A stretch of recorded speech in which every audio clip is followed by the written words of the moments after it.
Okay, welcome back to Objective 3, final objective of this lesson, being able to find the difference quotient of a function. And so difference quotient is cleverly disguised in this picture here. So in this picture you can see there's a image of a parabola. There's a whole bunch of lines there. And these lines, all of them intersect that parabola in two places, 2 points. Those are secant lines. And those secant lines, each one of them has a slope, of course, and that slope is the difference quotient. And what each one of those lines is doing is getting closer and closer and closer to being tangent to this parabola at that point there, right? You did a project about that. Is that going off on a tangent project? So this has something to do with that. So on this first exercise of this one, exercise 10a, I have a function and I want to just find f of x plus h. And you'll see that that has something to do with the difference quotient in just a moment.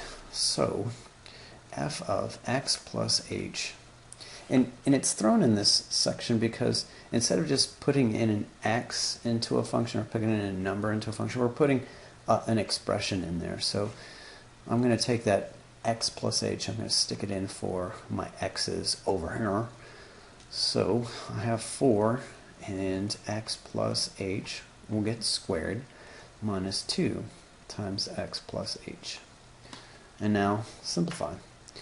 So keep the 4 on the outside, square this binomial, x squared plus 2xh plus h squared. If you forgot x plus h squared, the shortcut is you square the first one, you multiply these two together, and then you double it, so plus 2xh, and then you square the last one, so plus h squared. So that's where that came from. And then distribute your negative 2 here, minus 2x minus 2h. And then finally distribute the 4 through the first set of parentheses, so 4x squared plus 8xh plus 4h squared minus 2x minus 2h. And that might have seemed like, whoa, what was the point of all that? There was a point, okay? And this doesn't simplify or anything, not just yet, but you'll see in a minute. So here's the formula for the difference quotient. And this is taken from calculus. The first part of calculus about derivatives, it's based on this difference quotient here. So difference quotient is defined as f of x plus h, which is what we just found, minus f of x, that's minus the original function, all divided by h. So it's called a difference quotient because you're finding the difference between two things. Quotient means divide. Of course, that h is not 0. So if you do take calculus, if you're fortunate enough to get to take calculus, you would be taking what is called the limit of this difference quotient as h approaches 0. So right now you can't just plug in a 0 in there for h, because then it'd be undefined. So we want to know, what is that quantity approaching? What's it getting close to as you get closer and closer to h? Okay?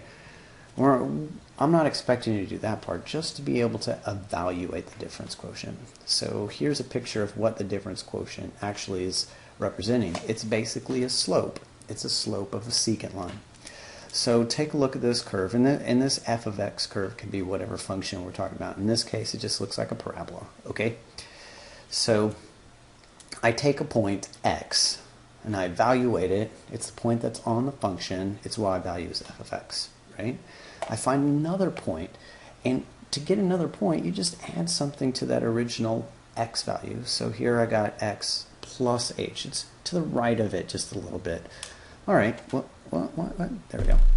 And in order to find its y coordinate, just stick that into the function right there. It's f of x plus h, right? That's its y coordinate. So then, to find the slope of that line, it's rise over run, change in y over change in x.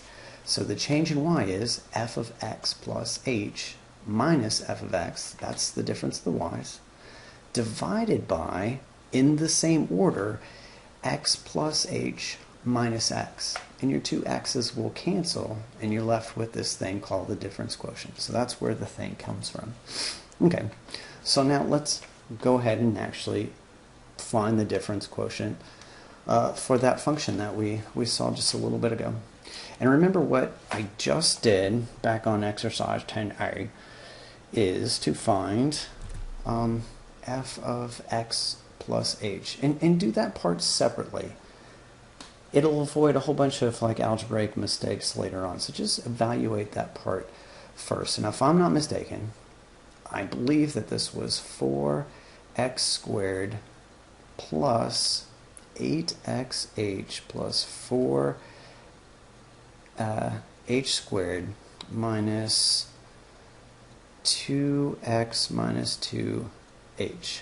I think that's what it was. Okay, so then I take this and then find the difference quotient, the dq. I subtract off f of x. I subtract off this original function here. So minus 4x squared minus a negative makes that plus 2x. Now, all of this divided by h. For the polynomial functions that you'll have to do here, I'm not going to get too outlandish in the types of functions. In these polynomial functions, everything that you subtract off at the end should cancel out with something on the left-hand side. Like this negative 4x squared cancel out with this 4x squared. This positive 2x will cancel out with this negative 2x. And everything that's left over is going to have an h in it. So our difference quotient is 8xh plus 4h squared minus 2h. And that's it. That's all we're left with on top. All of this divided by h. So since they all have h's in them, divide them all by h. So this becomes 8x plus 4h minus 2. And this is the answer to the difference quotient. What does that mean? That's the slope of the secant line between any 2 points, basically, on your graph, where you pick yourself an h value. So what calculus would do is it would say, hey, what is the limit as h gets close to 0 of this thing, of 8x plus 4h minus 2. So this term, it won't be affected. It would stay the same, right? Because there's no h in it. This term, it won't change either. It would stay the same. There's no h in it. It's just this one right here. As h gets closer and closer to 0, 4 times 0, it's just poof, it's gone. And this would be 8x minus 2. Whoops, not plus 2. Minus 2. This is what is called the first derivative. Now, that part is what you could look forward to in calculus. This part that's in the box, that's what I'm expecting you to be able to do in this lesson, just to find the difference quotient.